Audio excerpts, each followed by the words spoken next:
ይስጥልን ውድ ኢትዮ ከረንት ዩቲዩብ ገጽ ተከታዮችና አድማጮች እንደምን አላችሁ? ለዕለቱ የተመራረጠን አርዕስተ ዜና ወደ እናንተ ይዘን ቀርበናል።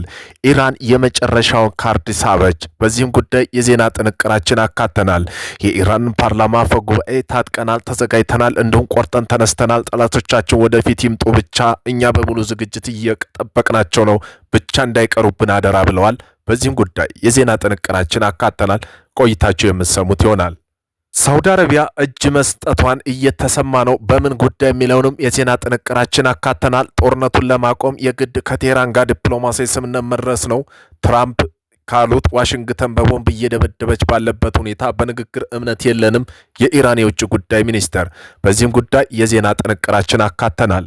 ወሳኙን የቀይ ባህር የመርከብ መስመር እንደምትዘጋ መዛቷን ተከትሎ በዓለም አቀፋ የንግድ ላይ ተጨማሪ መስተጓጎል ሊያስከትል ይችላል የሚል ስጋት ተፈጥሯል።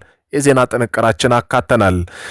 በኢራን ቢ1 ድልድይ ላይ የአየር ጥቃት ተፈጸመ። በእስራኤል አይኤፍ እና በአሜሪካ ዩኤስኤፍ አየር ኃይሎች የሚመሩት የተባበሩት ኃይሎች በዛሬው ዕለት በኢራን ካራጅ ግዛት ድልድይ ላይ በተደጋጋሚ የአየር ጥቃት መፈጸማቸው ተገልጿል።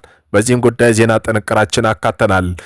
ኢራን፣ አሜሪካ፣ እስራኤል ዜና ቻይና ከ600 ኪሎ ግራም የመያዝ አቅም ያለው እንዲሁም አደገኛ አካባቢ ተራሮች አደጋ ዞኖች ውስጥ የጦርን ክልሎች ድረስ የመሸከም አቅም ያለው አዲስ ከባድ ሄሊኮፕተር አይነት ድሮን ይፋ አድርጋለች።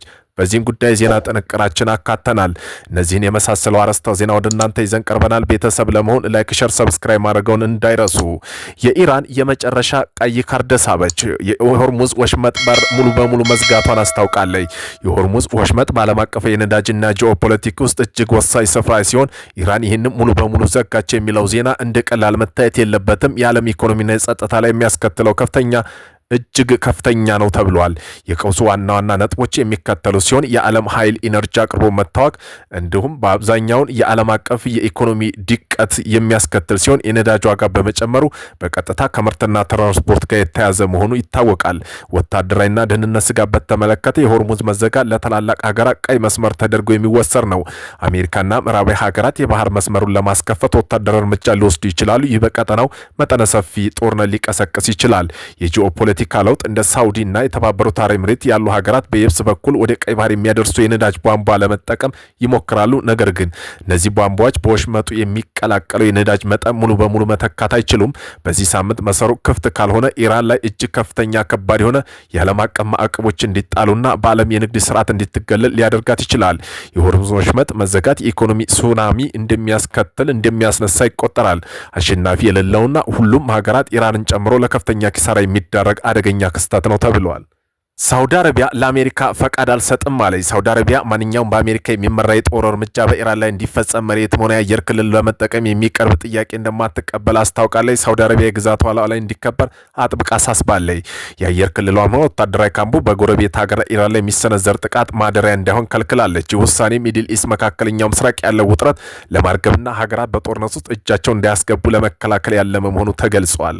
የአሜሪካው ፕሬዝዳንት ትራምፕ አሜሪካ ከኢራን የገባችው ግጭት በሁለት ወይም በሶስት ሳምንታት ውስጥ ሊያበቃ እንደሚችል በሰጡ መግለጫ አመላክተዋል። ፕሬዝዳንት ጦርነቱን ለማቆም የግድ ከቴህራን ጋር ዲፕሎማሲያዊ ስምምነት መድረስ እንደማያስፈልግ የገለጹ ቢሆንም የኢራን የውጭ ጉዳይ ሚኒስትር አባስ አራግቺ በበኩላቸው አሁን ባለበት ሁኔታ ንግግር ላይ ምንም አይነት እምነት እንደሌላቸው ከዋይት ሀውስ ድርድር እየተካሄደ እንዳልሆነ አስታውቀዋል። በዚህ ጥቃት በመድኃኒት ፋብሪካ፣ በብረት ማቅለጫ፣ በውሃ ማጣሪያ ጣቢያ ላይ ከፍተኛ ጉዳት መድረሱን የኢራን መገናኛ ብዙሃን ዘግቧል። በእስራኤል በኩል ደግሞ ከየመን ከሊባኖስ የሚሰነዘሩ የሚሳኤልና የድሮን ጥቃት ቀጥለው የሚገኙ ሲሆን በሰሜናዊ መካከለኛ የእስራኤል ክፍሎች የሳይረን ድምፅና የኃይል መቋረጥም ተከሰቱ ተገልጸዋል። ይህ ቀጠናዊ ግጭት በዓለም አቀፍ ዋጋና በኢኮኖሚ ላይ ከፍተኛ ጫና እንዳያሳድር ሲሆን በባህር ሰላጤው ሀገራት ኩዌት፣ በባህርና ሳውዲ አረቢያ አካባቢ የድሮን ጥቃት የጸጥታ ስጋት እየተስተዋለ ይገኛል። ምንም እንኳ የአሜሪካ ግጭት በአጭር ጊዜ ውስጥ የመቋጨት ፍላጎት እንዳላት ብትገልጽም እስራኤል በኢራን መካከል ያለው ፍጥጫ በቀላሉ ሊቆም የሚችል እድል አጠራጣሪ እንዳደረገው የዘርፉ ተንታኞች እየገለጹ ነው። የአሜሪካው ፕሬዝዳንት ትራምፕ 1.5 ትሪሊዮን ዶላር የመከላከያ በጀት ሊጠይቁ መሆኑ ተሰማ። አሜሪካው ፕሬዝዳንት ዶናልድ ትራምፕ ለሚቀጥለው 2027 የፈረንጆቹ ዓመት 1.5 ትሪሊዮን ዶላር ሊጠይቁ እንደሆነም ተገልጿል። የበጀቱ መጠን በአሜሪካ ታሪክ ከፍተኛ የመከላከያ በጀት ጥያቄ ነው። ከባለፈው ዓመት ሲነጻጸርም የ50% ገደማ ጭማሪ ያለው ተብሏል። በዚህ ግዙፍ ፕሮጀክት ከታቀደው የፕሮጀክት አንዱ የሆነው ጎልደን ዶም የተሰኘው አወዛጋቢ የሚሳኤል የመከላከያ ሲሆን 185 ቢሊዮን ዶላር ተመድቦለታል። ተጨማሪ በተጨማሪም በጀቱ F-35 ተዋጊ ጀት እንዲሁም የጦር መሳሪያ አምራች ኩባንያ የጦር መርከቦችና ቨርጃይን ክላስ ሰርጓጅ መርከብ ግዥ ተካቶበታል። በጀቱ በዋናነት በኢንዶ ፓሲፊክ በቀጠናዊ ቻይና ተጽዕኖ ለመቋቋምና ጦርነቶች ምክንያት ያለቀ የጦር መሳሪያ ክምችት ለመተካት ያለመ ጭምር ነው ተብሏል። ፕሬዝዳንቱ ይህን ግዙፍ የመከላከያ በጀት የሚጠይቁት ዓለም አደገኛ በሆነችበት በዚህ ወቅት አሜሪካ የሚመጥና ጠላቶች የምትላቸው ኃይሎች ሊያስፈራ የሚችል ጦርነት ለመገንባት ጭምር እንደሆነ ተነግሯል። ትራምፕ ይህን ከፍተኛ በጀት ከውጭ የሚገቡ ምርቶች ላይ የሚጣል የታሪፍ ገቢ ለመሸፈን ማቀዳቸው ተገልጿል። ኢራን ወሳኝ የቀይ ባህር የመርከብ መስመር እንደምትዘጋ መዛቷን ተከትሎ በዓለም አቀፍ የንግድ ላይ ተጨማሪ መስተጓጎል ሊያስከትል የሚችላል የሚል ስጋት ተፈጥሯል። ኢራን የሆርሙዞች ዘግታለች። ይህም ነዳጅ ከባህር ፋርስ ሰላጤው እንዳይወጣ አድርጎታል። አሁን ዳግም አይኗን ኤደን ባህር ሰላጤ ቀይ ባህር መካከል የሚገኘው የባብ ኤልመንደብ ወሽመጥ ላይ በመጣል አካባቢ የንግድ እንቅስቃሴ ለማደናቀፍ እየዛተች ነው። ኢራን የአሜሪካ ወታደሮች በግዛቴ ላይ ከተሰማሩ ጦርነቱ ወደ ሌሎች ግንባር ማስፋት እንደምትችል ተናግራለች።